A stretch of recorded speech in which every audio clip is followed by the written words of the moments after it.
நெருப்பு வைக்குமாறு ரசூலுல்லாஹ் கட்டளையிட்டாங்க. அவ்வளவு பக்குவமான தொழுகை.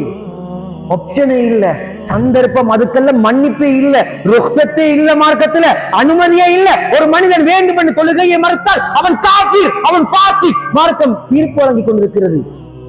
காபிர்களாக பாசிகளாக வாழக்கூடிய நேரத்துல வாழ்க்கையில பரக்கத்து இருக்குமா? தொழக்கூடிய தொழுகைகள்ல சம்பாதிக்கக்கூடிய காசு பணங்களை பரக்கத்து இருக்குமா? நான் 3000 சம்பாதிக்கிறேன், வாழ்க்கையில பரக்கத்தை இல்ல. அடிக்கடி பிள்ளைக்கு சோம் இல்லாம போகுது, கொண்டாட்டிக்கு சோம் இல்லாம போகுது, வீட்டுல அடிக்கடி பிரச்சனை வந்து கொண்டே இருக்குது. என்ன காரணம்? தொழுகையோடு நீங்கள் ஒன்று சேருங்கள், தொழுகைக்கு நீங்கள் ஆபாருங்கள். தொழுகை வாழ்க்கையில் விடுபட்டு போனால் உங்களுடைய வாழ்க்கை மிகவும் கேவலமாக இருக்கும். சம்பாதிப்பீங்க, தொழில் செய்வீங்க, 4 இடத்துக்கு போவீங்க, ஆனால் அதுல பரக்கத்து இருக்காது.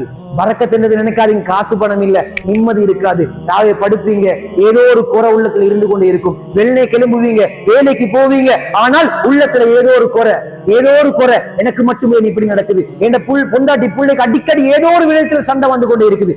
என்ன என் பொண்டாட்டி புரிஞ்சு கொள்றா இல்ல, என் புள்ள என்ன புரிஞ்சு கொள்றா இல்ல, என் உம்மா அப்பா என்ன புரிஞ்சு கொள்றா இல்ல. எல்லா விஷயம் பிரச்சனை என்ற ஒரு விஷயத்தை நீங்க தூக்கி வச்சீங்கடா, அதுக்கு ஒட்டுமொத்த காரணம் தொழுகையை சீர்படுத்திக்கோங்க. அல்லாஹுவின் மாளிகையில் இருந்து சொல்லுகிறேன், அல்லாஹுவின் மீது ஆணையாக சொல்லுகிறேன், தொழுகையோடு யாரெல்லாம் சம்பந்தம் இல்லாம இருக்கிறீங்களோ அவனோட வாழ்க்கையில பரக்கத்து இருக்காது, முகத்துல நூறு இருக்காது, பேசுற வார்த்தையில தெளிவு இருக்காது, அவனோட சிந்தனையில வந்து கொண்டு தெளிவு இருக்காது. லுஹர் தொழுது வந்த வாழ்க்கையில முகத்துல நூறு இருக்கும் என்றாங்க. சுபஹ தொழாம அன்றைய வாழ்க்கையை யாரு ஆரம்பிக்கிறீங்களோ எவ்வளவு ஓடினாலும் வாழ்க்கையில பரக்கத்து இருக்காது. 1 லட்சம் தேடுறீங்களா, அத 1 லட்சத்துக்கு உண்டான அந்த தேவையெல்லாம் உருவாக்கி விட்டுருவான். சுபஹு தொழுகை இல்லாம ஆரம்பிக்கிற அந்த நாள் முசீபத்துடைய நாள்.